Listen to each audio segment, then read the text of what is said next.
Bienvenue dans cette nouvelle vidéo. Aujourd'hui, on va parler de diagnostic automobile. Je vais faire un petit retour en arrière, quand j'étais jeune. Pour commander l'allumage des feux de route, c'était très simple. Il y avait une batterie, un interrupteur, une ampoule et le conducteur, en appuyant sur l'interrupteur, allumait l'ampoule. Aujourd'hui, il y a une batterie, un interrupteur, une ampoule, un capteur de luminosité et un calculateur. Les liaisons sont complètement différentes. Chaque élément est relié au calculateur et l'ampoule s'allume, soit parce qu'on a décidé qu'elle s'allume, soit parce qu'on a voulu avoir un mode automatique et c'est la luminosité qui va dire au calculateur d'allumer l'ampoule. C'est l'évolution. Et il y a des calculateurs pour tout. Pour les pneus, pour les essuie-glaces, pour les sièges, pour les fenêtres, mais aussi pour la batterie. Il y en a pour l'ABS, etc., etc. 17 calculateurs dans cette petite C3. C'est incroyable. Et bien sûr, il y en a un pour la performance du moteur. C'est d'ailleurs le premier qui a été utilisé, c'était ce qu'on appelait la carte d'injection. Aujourd'hui, le tournevis et la pince multiprise ne suffisent plus. Il faut des outils spécialisés pour pouvoir communiquer avec la voiture. Et ces calculateurs permettent de suivre en temps réel le fonctionnement des composants. Par exemple, un problème détecté sur un moteur le mettra en sécurité et vous aurez un petit voyant sur le tableau de bord. Et si votre voiture est très évoluée, elle va même freiner si vous n'avez pas vu le piéton qui va traverser pour certains véhicules. C'est le progrès. Il faut donc s'y adapter et ça nécessite d'avoir des outils adaptés pour intervenir sur les voitures modernes. Tout dépend de ce que l'on veut faire. Donc, avant d'acheter un outil diagnostic, il faut savoir quel est le domaine d'intervention ou tout du moins la limite de ce que l'on veut faire sur son véhicule. Dans le premier cas, on voudra lire les données en temps réel, les données accessibles et lire les codes d'erreur si jamais on a un petit voyant qui s'allume au tableau de bord. Dans le deuxième cas, on voudra aller plus loin et on va faire de la maintenance périodique. On va faire par exemple la vidange, on va remplacer des plaquettes de frein, on va remplacer une batterie, on va commencer à tester certains équipements, la vanne EGR par exemple, on va faire des purges et dans le troisième cas, on va faire du dépannage, on va actionner des éléments, des composants, on va les tester, on va les recalibrer. Supposons qu'on veuille remplacer une jauge à carburant, eh bien il va falloir le dire au calculateur qu'on a remplacé la jauge, sinon il n'y aura pas de communication, on n'aura pas d'indication de niveau. Je vous propose donc un guide d'achat de valises qui correspondent aux critères d'intervention que l'on a déterminés. Et d'abord, il y a des points communs à tous les outils. C'est la compatibilité avec votre véhicule. Les marques les plus communes sont représentées dans tous les outils de diagnostic, mais si vous avez une marque particulière, et bien vérifier avant d'acheter votre outil que l'outil est bien compatible. Il a peut-être des calculateurs spécifiques et il faut une valise diagnostique particulière. Ensuite, il y a l'ergonomie, sa vitesse d'exécution et de communication, la taille de son écran, le fait qu'elle soit Bluetooth ou filaire. Quand elle est Bluetooth, elle permet de se déplacer autour du véhicule pendant qu'on fait le test. L'autonomie n'est pas vraiment un critère, elles sont toutes largement autonomes. Pour le cas numéro 1, lire les défauts et surveiller le fonctionnement. Un outil basique, entre guillemets, un outil d'entrée de gamme va vous permettre de réaliser cette opération. Il y a une boucle entre tous les calculateurs qui permet à chaque calculateur de savoir quels sont les défauts qui ont été détectés par un autre calculateur. Donc cette lecture de ce bus qu'on appelle ici CAN, c'est sur ce bus qu'on va lire les codes erreurs. C'est un outil très basique. Voilà les valeurs que j'ai en temps réel. J'ai 23 informations comme ça. Bon, ce sont des choses qui sont quand même très simples. Et bien sûr, la première des choses à faire, c'est lecture des codes erreurs. Est-ce que j'en ai? Pas de code. Aucun code erreur. On aurait pu les effacer si on avait eu des codes erreurs.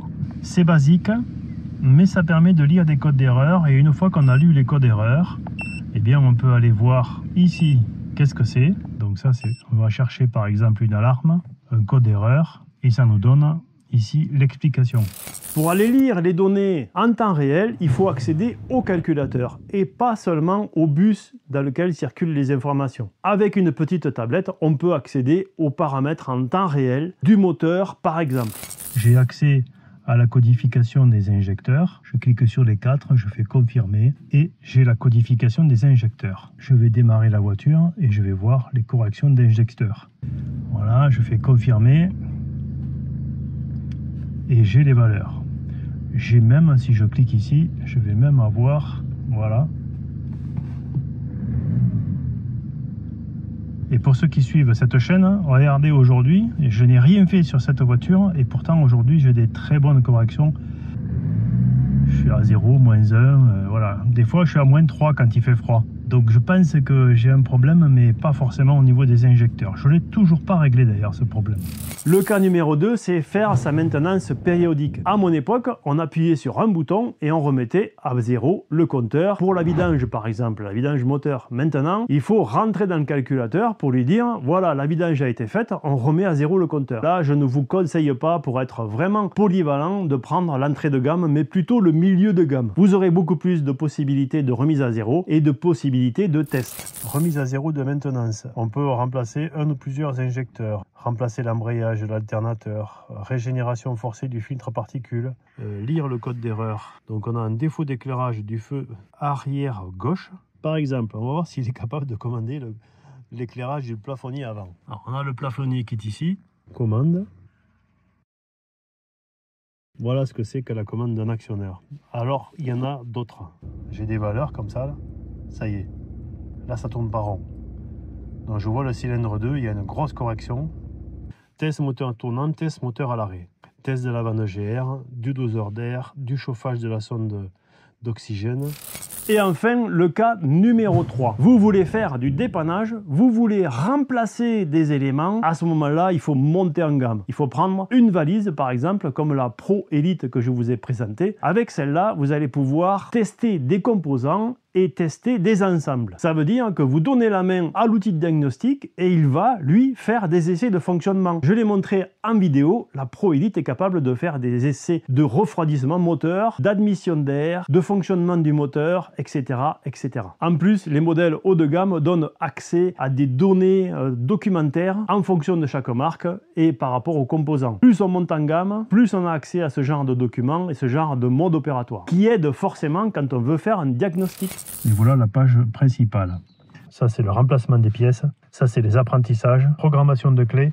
Ça, c'est le codage des clés. Et on a donc un manuel du produit en français. Toutes les fonctions ne sont pas disponibles pour ma C3. Donc, il y a des choses, par exemple, la D-Blue, j'en ai pas. Affichage de l'avertissement du liquide de refroidissement. Là, je vais pouvoir tester tous les voyants. On voit qu'il y a une différence de taille dans les valises. Mais qu'est-ce que ça dit vraiment en termes de différence de diagnostic? Alors j'ai fait en mars 2025 une série de vidéos sur des outils diagnostiques. Je vous mets en description le lien vers la playlist et je l'affiche quelque part à l'écran en fin de vidéo. Je n'ai que des vieilles voitures entre guillemets puisqu'elles ont 15 ans et donc elles permettent moins de choses. Ce qui fait que je ne peux pas aller au maximum des possibilités des outils de diagnostic que j'ai présentés et que j'ai testés. Et c'est bien dommage parce que c'est très intéressant. Cette vidéo est terminée, j'espère qu'elle vous sera utile. N'hésitez pas à me laisser des commentaires et à me dire si vous voulez que j'aille plus loin dans certains domaines. Ce sera avec plaisir si j'ai la possibilité de le faire. Je vous dis à très bientôt dans un prochain épisode de bricolage qui ne sera pas forcément de la mécanique automobile parce qu'ici je parle aussi du travail du bois. Et en attendant la prochaine vidéo, pensez à vous abonner, à cliquer sur la notification et à revenir me voir. En attendant, soyez curieux, soyez prudents et bricolez bien.